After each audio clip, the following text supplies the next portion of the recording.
अस्सलामुअलैकुम दोस्तों, उम्मीद करता हूँ कि आप सब खैरियत से होंगे।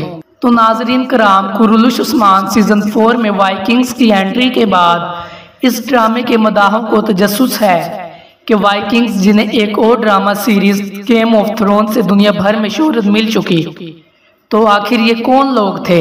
इतनी सदियां गुजरने के बाद भी आज भी इतनी शोहरत क्यों है? क्या उस्मानियों का वाइकिंग्स से कभी आमना सामना हुआ था? वाइकिंग्स का मजहब क्या था और मुसलमानों से इनकी कितनी जंगें हुई और इनका क्या नतीजा निकला, और आखिर में ये वाइकिंग्स का खात्मा कैसे हुआ? लेकिन इससे पहले हम वीडियो में आगे बढ़े, हमारा चैनल लाजमी सब्सक्राइब करें। तो नाजरीन, ऐसी बहुत सी दिलचस्प मालूमात आपको आज की इस वीडियो में मिलेंगी।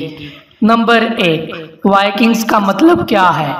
तो नाजरीन कराम, इस लफ्ज़ की इब्तिदा कैसे हुई, इस पर वाज़िया तौर पर कुछ नहीं कह सकते, लेकिन इस बारे में पहला ख्याल ये है कि विक नॉर्वे की एक बस्ती का नाम था और नॉर्वन जुबान में वाइकिंग्स का मतलब है विक का रहने वाला एक आदमी।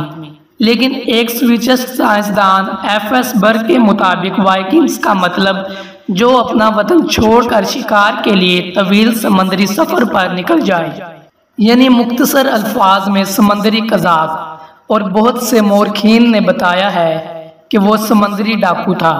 एक बात आपको बताता चलूं कि वाइकिंग्स किसी कौम का नाम नहीं, बल्कि ये पेशे का नाम था, और वो पेशा है लूट मार।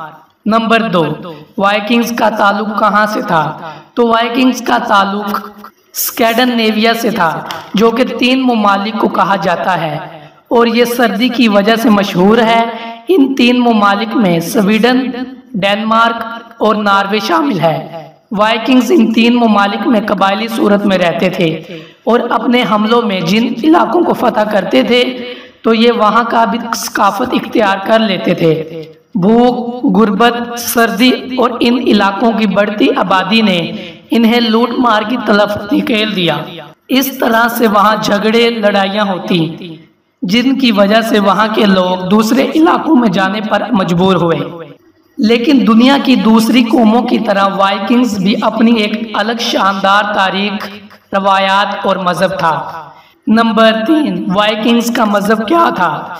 तो नाज़रीन कराम, वाइकिंग्स बुत परस्त थे और कदीम नॉर्वन मजहब के पैरोकार थे, और अपनी बुत परस्ती पर ये इतनी शिद्दत से कायम थे कि अगले का मुखालिफ मजहब होना ही इनके नज़दीक उसके कत्ल के लिए काफ़ी था। इसलिए इन्होंने चर्चों में बहुत कत्ल किए।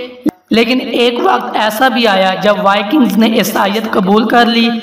लेकिन ईसाईयत कबूल करने से पहले वाइकिंग्स का मजहब जर्मन के दूसरे कबाइल से मिलता जुलता था। ये बहुत सी देवी देवताओं को पूजते थे। इसके अलावा इनका एक बिजली का देवता था जिसका नाम था थोर।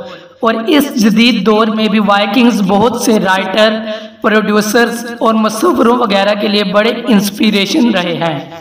मतलब इनके देवता थोर को मार्वल्स में भी शामिल किया गया, इस पर गाने बने, और गेम्स में भी शामिल किया गया, मसलन वर्ल्ड ऑफ वारक्राफ्ट। नंबर 4, क्या वाइकिंग्स की औरतें भी लड़ाई करती थी? तो इसका जवाब है जी हाँ, वाइकिंग्स की औरतें भी लड़ा करती थीं, जिन्हें शील्ड मैडन कहा जाता था, और सबसे मशहूर जंगजू औरत का नाम लगारता था।